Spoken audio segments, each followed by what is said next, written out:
Welcome to Inner and Outer Animals, a talk on healing processes. I saw that there was a little dog here a while ago. Is it still here? It's gone home.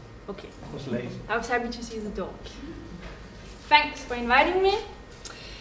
And I'm going to dedicate this talk tonight to a beautiful and a good friend of mine, Eva, who on Tuesday jumped out from a building in Berlin.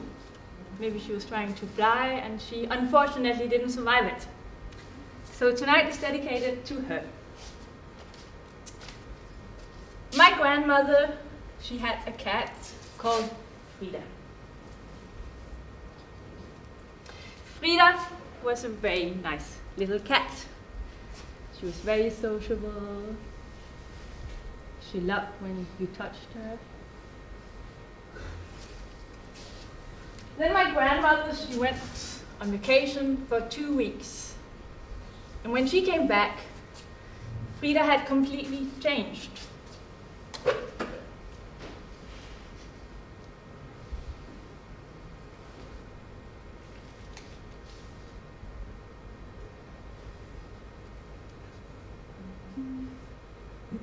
I'm very new to the system, so I have to find out.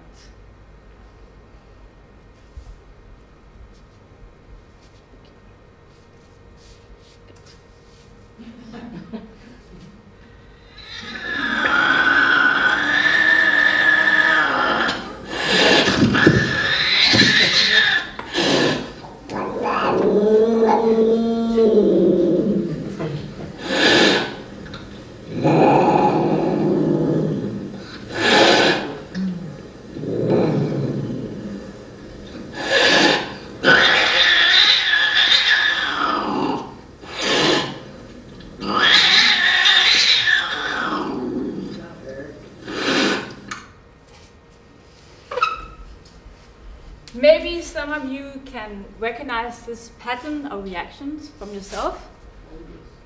I don't like to be left alone for 2 weeks.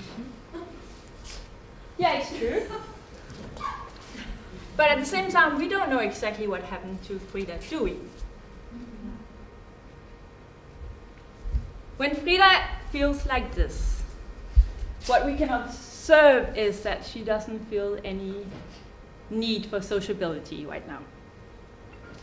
And then one could, of course, leave her to herself.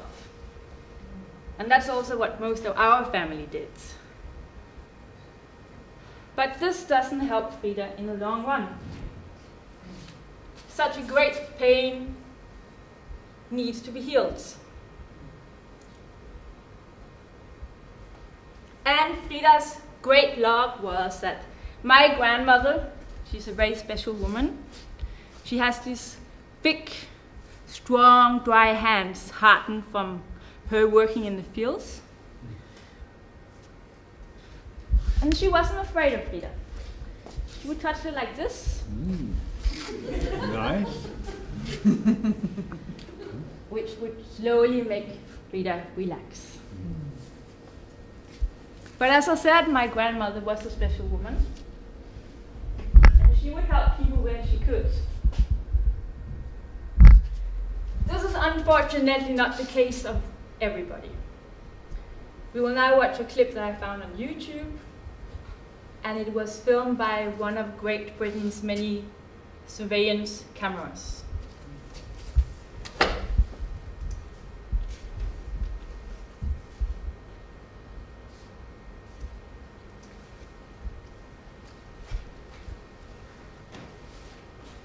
It's without any sound. This woman needs a cat, a little cat.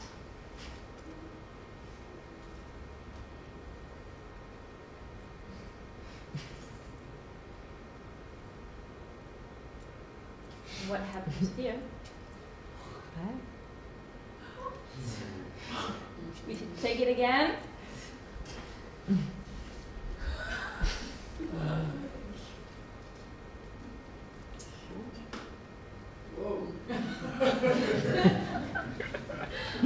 Yes, I can tell you as much as the British police are still looking for this woman. They haven't found her yet. Yes, I did. You know they did? She was found. There was a massive internet search for her. That's great to hear. They found her, yeah. That's great to hear. But the story I'm going to focus on it is the story of the kitten, the healing of this little kitten. Because what happened, it was that this kitten stayed 15 hours in the bin. 15 long hours that it did survive. And then, and please, Christopher, don't say anything now. Then a homeless person called James Edmonds, he was looking for food, he opened the bin, he found the kitten, and he brought the kitten back to Fiona Pole, its young owner. You might ask yourself how he found her, but she had put up stitches all over town to find her little kitten.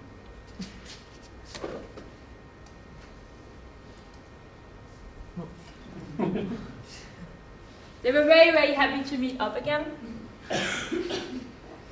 But Fiona also realized that her kitten was traumatized, and it took several appointments of therapy before it found its old, playful eye.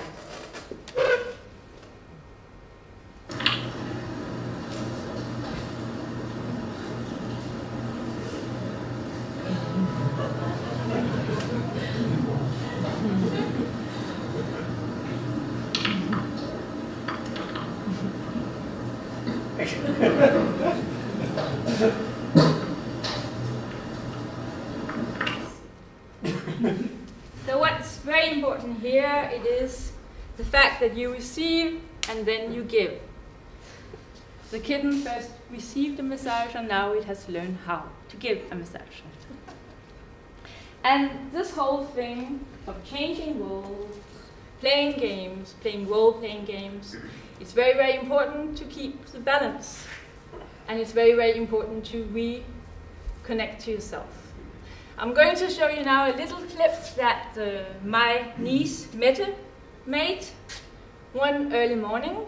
She came down to the kitchen, her parents were still asleep, and then she saw some foxes playing on her trampoline.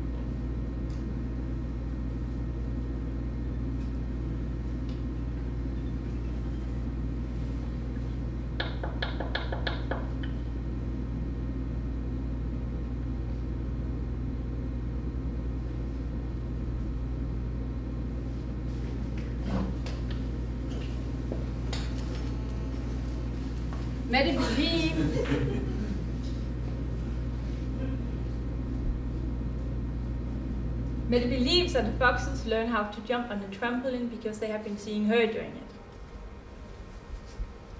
But before I go on, let me introduce myself. As you might have heard, I'm Mona Mutel. I'm half Danish, I'm half French. And I used to be a part of the female punk rock group from Berlin, Maiden Monsters, that you might have heard quite a lot about. Does anyone know about Maiden Monsters here? Maybe you, Otmar? Yeah? Thanks. But I left the band in the 14th of June 2009. And the moment I left the band, I was very much in an emotional state like the one of Frida. And I've been asking myself how I could go that far. Why didn't I put my limits? Why didn't I stay more connected to myself? Which takes me back to this talk on healing processes and inner and outer animals. Because why is it that they are so important? What is it that they tell us, and why is it important to be in dialogue with them, and how can we be in dialogue with them? I'm in this talk going to share some personal experiences and some intimate material that I hope can be useful to you. The first step is, of course, to be aware of what our outer or inner animals are. And one can experience, I would say, during one day, to have several outer and inner animals. I know that from several friends of mine who are present here today, and I know it from my family. What then is important, it is to keep the dialogue going so that they don't enter in conflict with one another. An inner or outer animal can appear through other people's way of seeing us. My aunt always called me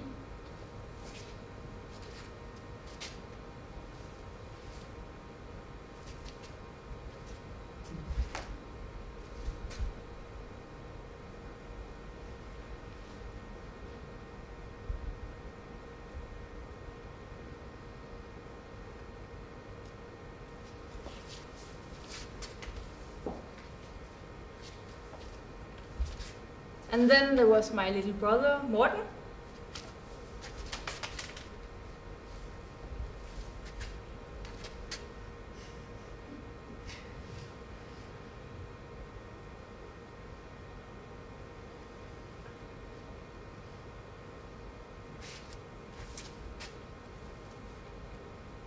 And then there was my best friend, Betty.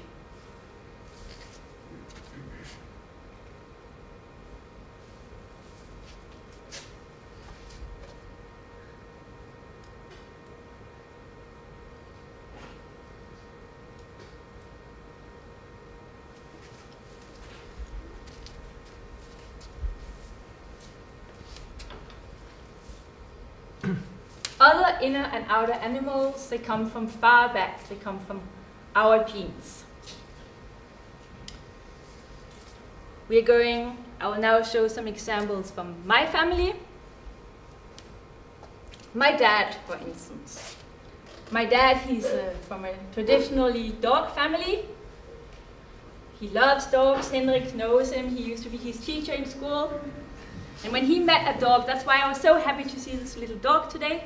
When he meets a dog, he would talk to it, and sometimes he would upset this dog. But in my upbringing, when my dad was taking care of me, then our dog Vilma got often very involved in this taking care of me. When I was little, my stomach was hurting a lot for 8 months, and here we got a clip that got recorded when I was 2 months old.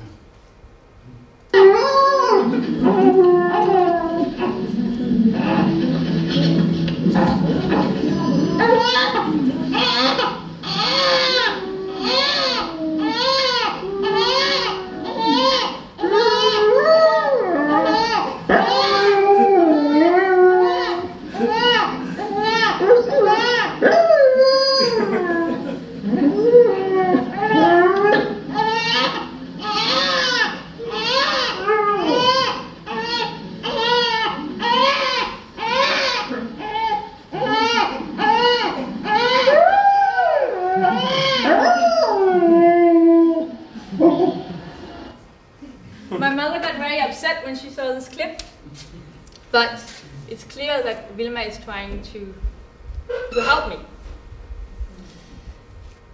My dad, he doesn't have this love for dogs from strangers. Also, his mother liked dogs a lot, especially huskies.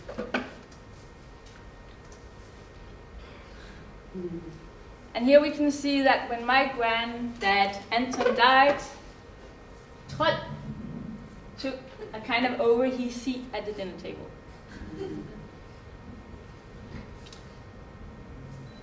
My great-grandmother was also very fond of dogs.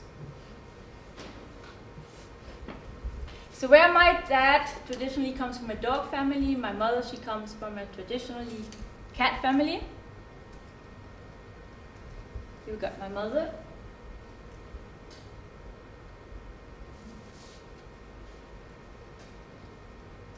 And her great grandmother. My mom and dad, they were very different, but they met and worked out. They were very much in love for a long time. And they got me, they got my sister Ida. And as you can see, Ida, she's a very interesting mixture somehow. And at the same time, she's going her own ways.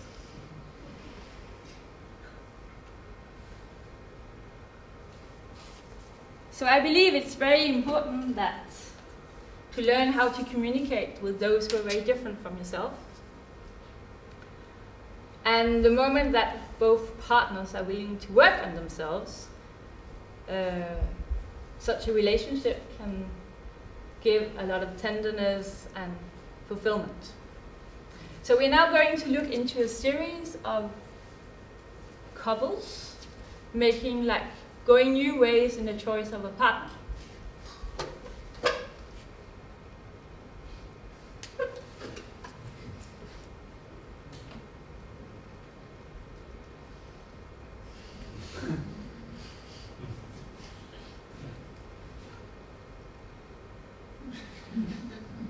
Very tender relationship.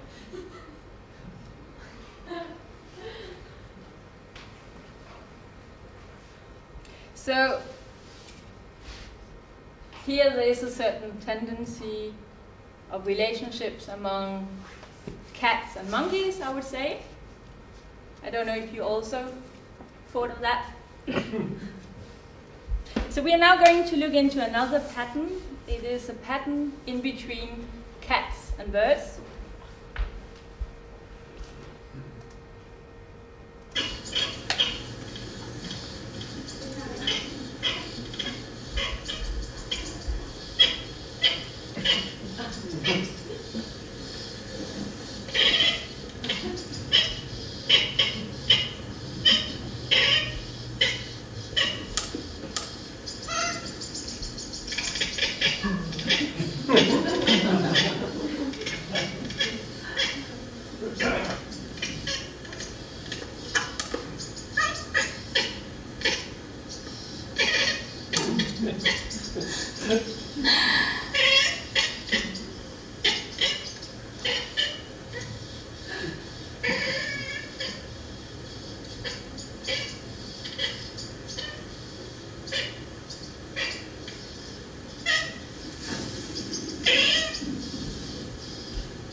This is another of my grandmother's cats.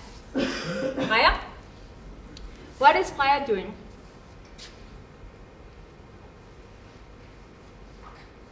Any suggestions? What is Freya doing here?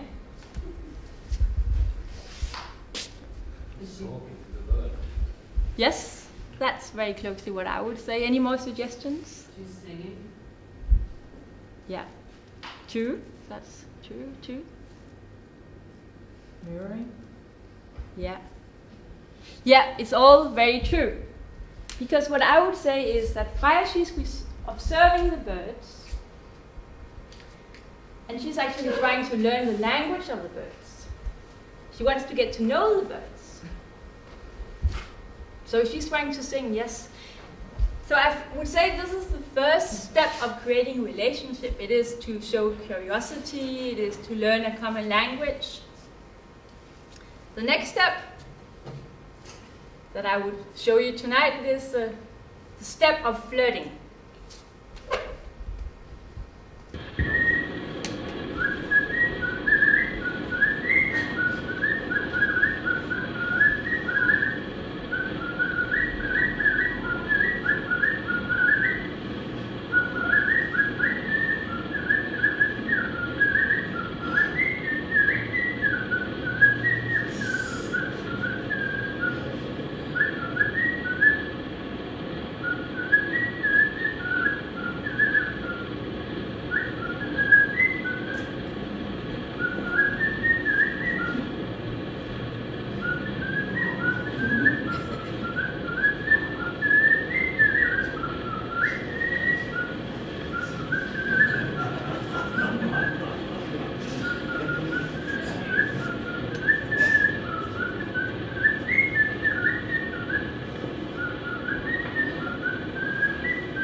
Yes, it's obviously quite dangerous what this bird is doing.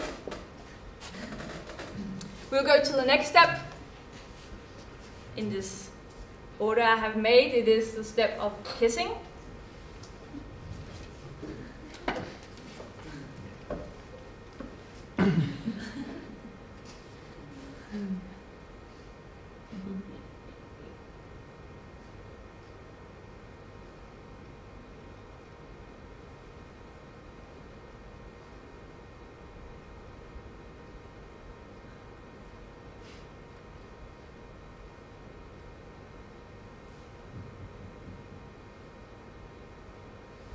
The cat waiting for its friend to come.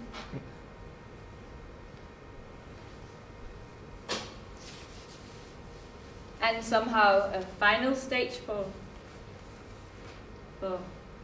those of us who doesn't want to build up like a stable relationship, but then for those who want to build up a stable relationship, then just a step on the way. Now we're going into in bed.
Promise that this is going to be like a short version tonight, so I'm going to show you like a final clip, a little bonus clip that was made by my grandmother and some of her friends.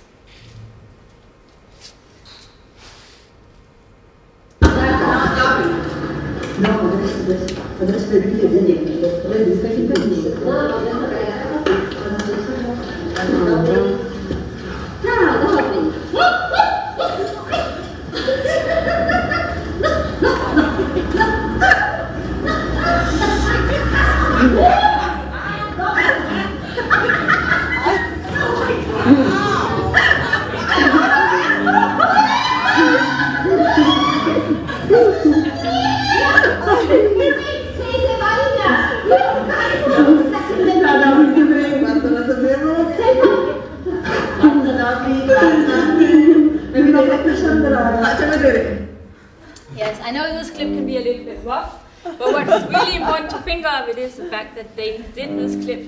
You can see my grandmother's friends laughing, careful about that everything is all right. I think it's going to be a concert soon or what. So we are now going to go on to some more practical experiments.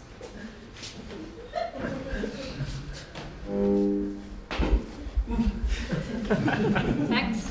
Peter, could you then put on the light over here too? Yes. Yes. And we'll go on to this. Yeah. So I'm going to invite you to do a small experiment with me.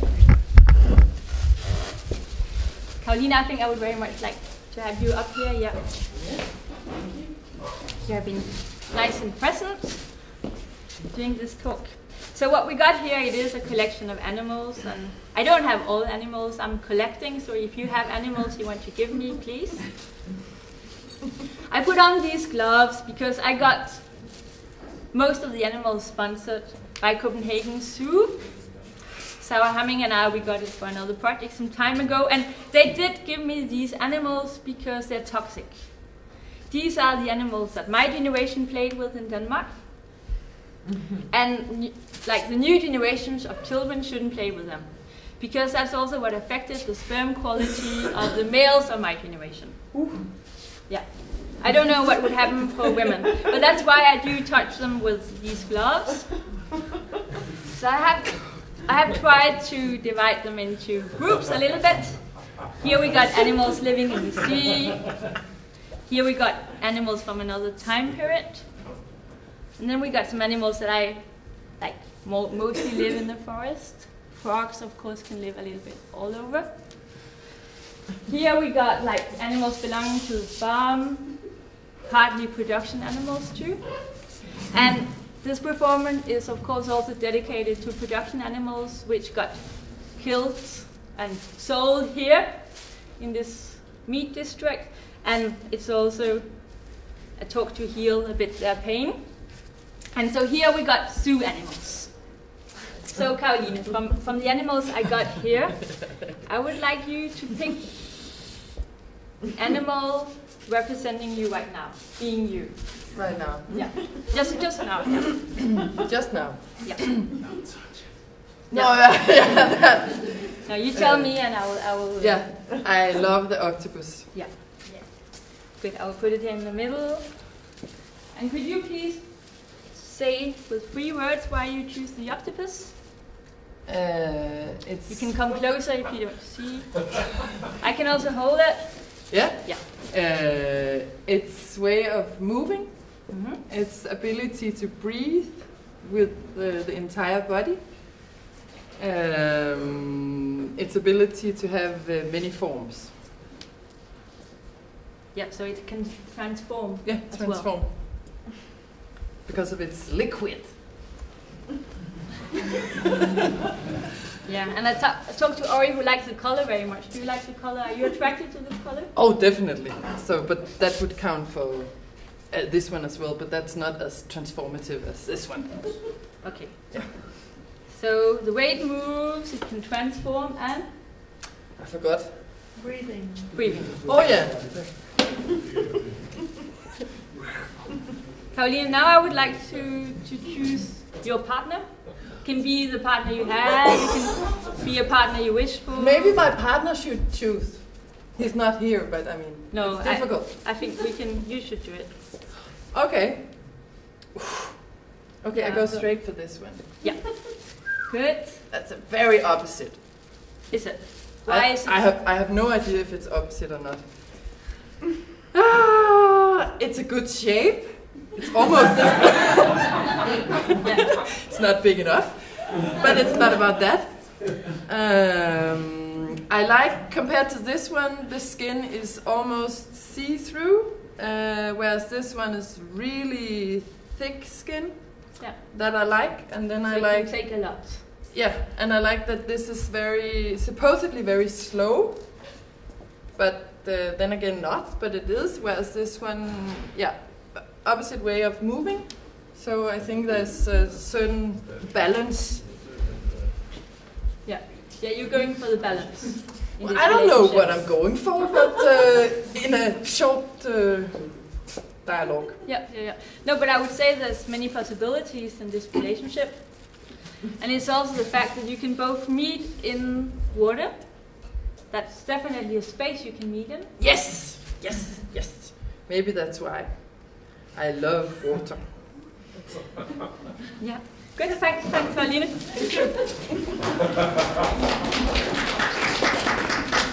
I was wondering, would there be someone who would like to do it too? Because otherwise, what I would suggest it is too that we can do it privately. That's what I kind of propose. If you rather would like to do it just one by one, instead of in front of everybody.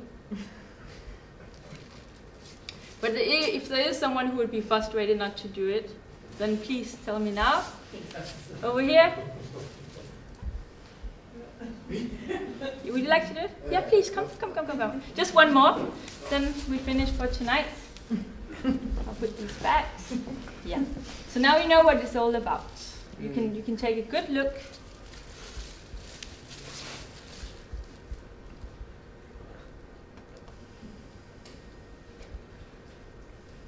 What is your name? Klaus. I think I'll take the rhino. Careful. Oh. If you do want children. Klaus, don't you want children? That's a big Okay, it's too late now. Good. So you would like this. And could you tell us with the 3 words why you choose this one? It's very calm Mm-hmm.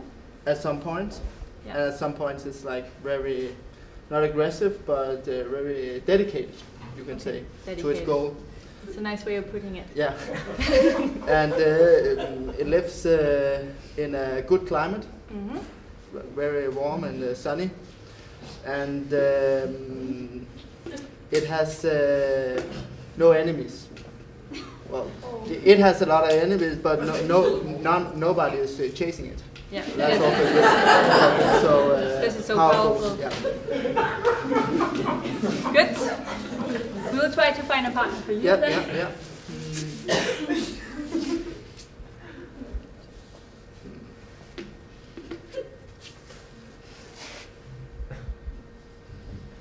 Interesting. Yeah.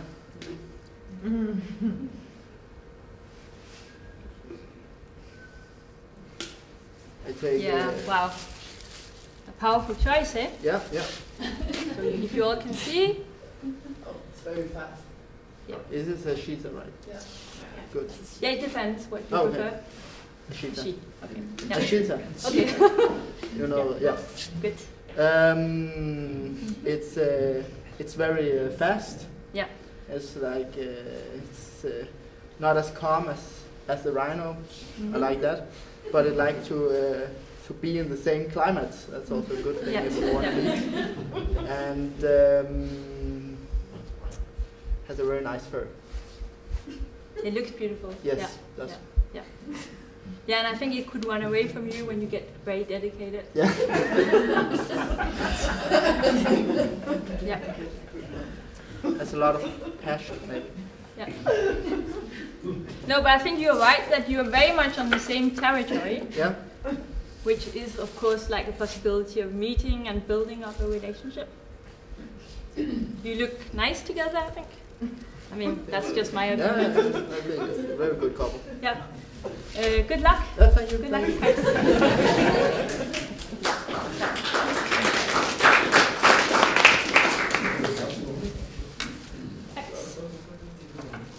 Thanks to you.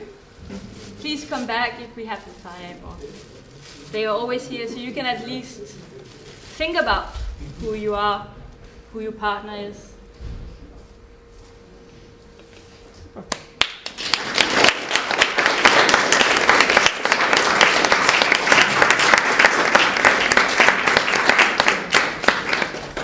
Thanks a lot. We will have a discussion, but we are so lucky that we have this. We have very few today, and we have this enormous room, so we will change positions, and everybody meet in the corner in 1 minute. So you can bring your own chair. Anyway.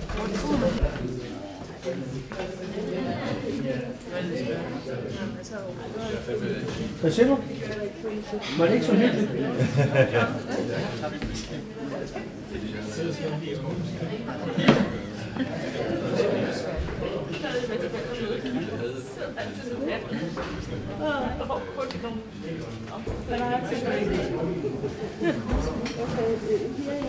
You have to speak loud.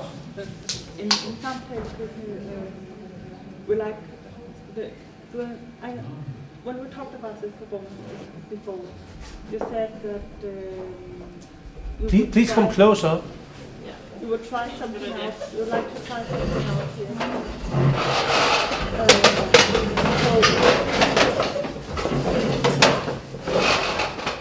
So you don't mind, you would like to have the you've gone closer to go on? Yeah, to go on, yeah. Yeah. It is a work that I developed, and this is like short, and I would like to develop maybe an hour as well. And then I see it like that I would have different chapters. I would keep this form, and I would have different chapters that I can put in, take out, and so yeah, it's nice to get critical response. What we often do here in Samtalekøkkenet is that we contrast the starting point of an artwork with how the audience perceives what comes out of this idea and the work with the idea. And here, I wonder a lot. You were saying that working with animals was supposed to bring you closer to yourself. Was this your original starting point, that you needed to get closer to yourself? Is that your reason for doing this? I would say, it's through playing that you can connect with yourself. So that can be in many ways. And then I think when you take in the animals, it is a way of playing, or that's at least what I experience. Was that a need you had at some point? A personal need in your own personal life? Yeah, I use it a lot in my personal life, it's true. I mean, I use it a lot in my personal life to express something, or to give a picture of something, or to start playing with someone. I mean, but what was the need behind this? But this work, it is about healing processes, and that's very much how I feel. The fact that I go in and I tell stories, and I really need to tell these stories. So here, the theme, it is animals. I tell them through stories, but I would very much like to tell some family stories and get them behind me. And then at the same time, what I do, I use fiction and something which is all autobiographical at the same time, and it's a mixture. So it creates a tension, and that's the kind of what I'm looking for, to have the freedom where I can use the material in a way that I need to tell this. I need to this is my need for telling exactly this story, and then I take this material to tell my story in different ways. So what I wondered then was that you were talking about getting closer to yourself, but then you were playing somebody else. You were playing this teacher, and you were playing the scientist with the rubber gloves. And why create yet another fiction? But I think I created this, as I said. I created Mona when I worked with the Maiden Monsters some years, and where we did these projects where for 2 months we would be a character, and we would do a project, and we would also do a film at the same time, documenting this and experimenting these characters. And I experienced that Mona, she really helped me to do lots of things and to free things in myself. So in that way, I think playing a character can also be a way of expressing things you can't do differently. I mean, I make a difference in between them. I mean, that's why I took the glasses off now and the jacket and stuff. But maybe she is a little bit too much teacher. That's a possibility. That maybe that's something that I should work on. Just because this role appeared to me like a result of looking for yourself, and then you were ending up with a role instead of yourself. And, I don't know how you perceive that. But it could also be that she's a kind of elevator. No, she's just a form, and then but she do tell the stories I want to tell. What do you think of? I think you have a point in this, that is something in between a lecture and a more intimate storytelling, like where we look into the family album and look at all these clips. I think it's mixed. I mean, you can do both, but you can also choose one position. Uh, So More, you think I could choose it more clearly, one yeah, position? I think you could do the storytelling, the more intimate family approach, like taking all of us into your family story more in a more intimate way without the lecture. Yeah. But I really enjoy your playful way of taking all these taboos with old people and sex and animals and all these sort of. It's very nice also to make it personal and just being very sort of playful about it. Yeah. And what is it that makes this character teacher? Is that like? What is that? It's also That makes this about questioning people instead of just telling the story, because we would love to hear your story. Okay. So Without you could just keep on telling and going into the people and what then it's happened. the fact that we're not supposed to answer the questions. Yeah. So that gives you an authority. Yeah. And that becomes a teacher, because then you. the fact you do it like it's in the traditional way of just. Yeah. So you would prefer it not to have questions like in that way? I don't think my opinion is that important here. I think it's more interesting what you want to do with your things. But I really love the subject that you pick, because I do love animals too. And but I think it's more important what you would like to, like your motivation. And I found your own clip of you as 2 months old was very interesting. And that was touching me. So more of, I don't know, that's your decision what your motivation is. I think, because you told me about Mona before, so, but anyway, I was surprised that you were in that character, but what I thought about was like the fictional theme. It kind of carried on as a Christian in the footage you were showing. But despite of that, I think what you did was working anyway. Do you understand what I mean? Like sometimes I was thinking, because you were Mona, I was thinking, is she really talking about her grandmother, or is this clip really, is it really her grandmother?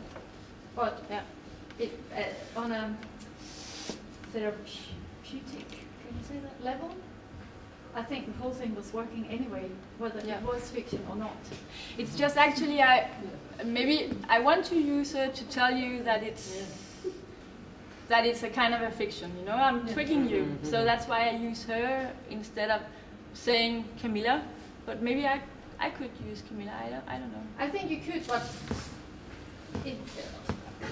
if you did or not, it's still working as a playful element, I think, within the piece, which maybe matches it. I started to think the whole thing was fiction when you shut down Christopher from telling us the story of the lady with the cat, because that told me, like, if Christopher knows the real story and you're telling us not to, you don't want us to know the real story, then from that point forward, I decided that every single thing was fiction. Yeah. But that's okay. Like, that moment helped me understand, like, oh, I didn't necessarily believe that was really you in that clip, or like that was really your grandmother or anything. I just, like, the whole thing was just, and also like those relationships between animals became fictional too. We don't know that that's really the relationship between these animals. We don't know that this is really what the motivation of the animals is. So the whole thing became sort of like super playful and fantastical to me at that point. Yeah, I see that's my storytelling. I mean, these are the ingredients of the storytelling. Talking about fiction, are you building on any real science here? Tell me about what? If it had been a real lecture, are you building on the real science here? Have you looked into real science about the behavior of animals? But what I would like it is... and animalistic types of persons and all this stuff, because I know it's out there. But what I'm very interested in all atypical patterns, and and then not calling it atypical, because the moment you don't call it atypical, then it's possible, because it's out there, and everything which is out there, it's possible. Just like relationships, I mean, you can do a lot out of it. The moment that both partners want to do this, so no, it's not. I mean, it's not like based on any. The project started in 2009, where we did a symposium on the relationship in between human and animals with Sarah Hamming on Drejø. And that's how I started the project. That's where I did the first version of it, and then I have been developing it. But it's not like I have. I mean, I'm very interested in animals, so I kind of integrate it in my life, and then also, I mean, I do come from the countryside, and then it's also the perception that you have of an animal. If you see an animal around you or in the street or whatever, that my perception changed a lot in that way. But it's not. It's much more my need of telling stories than science.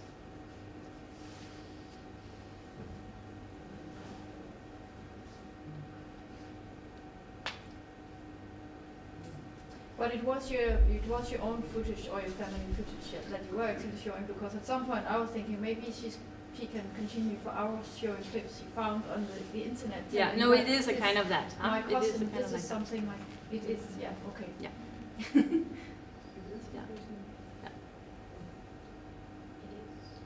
And that's also what you say, that nowadays, you know, next after porn on the internet, animal clips are very, very in. And the fact you sit in this quite artificial environment, and you spend a lot of time in front of your computer, and then you search into this nature or this natural thing, and then you I saw watch somebody animals. posting your grandmother, the dog rape of the grandmother Yeah, exactly. the other day, actually. So that was when I again questioned if it was true or not. Yeah, and that's also the moment. I think, I mean, I would like to develop this project in a way where you can talk about gender. And then the fact, you know, it can be quite crucial what happened to that woman. At the same time, she's having so much fun. Her friends are having so much fun. And sorry? It seems like a good experience. Yeah, actually, you know, it takes her back to her sexuality. It's not a I mean, trauma. So I would like, I have different clips like that dealing with sexuality, and also in between human beings and animals, and that's of course a bit complex. And then if you look at the animal porn movies at the net, that's pretty hardcore. Yeah, I haven't looked into that. I have, yeah. Because I thought it was really fun and interesting. Yeah. Because then I think when the storytelling about it is different. You know, this is not a woman being raped or being taken by a male, but she's active and she does this and this and this and this, and it's another story. And that's what I'm imagining when I get into talking about sexuality, that I would like to develop this in the project. So you're creating a fiction in order to tell real stories? Yeah, or stories that I need to tell. So then the question is, I mean, whether that's real or not, and then it's combined in between fiction and my personal stories.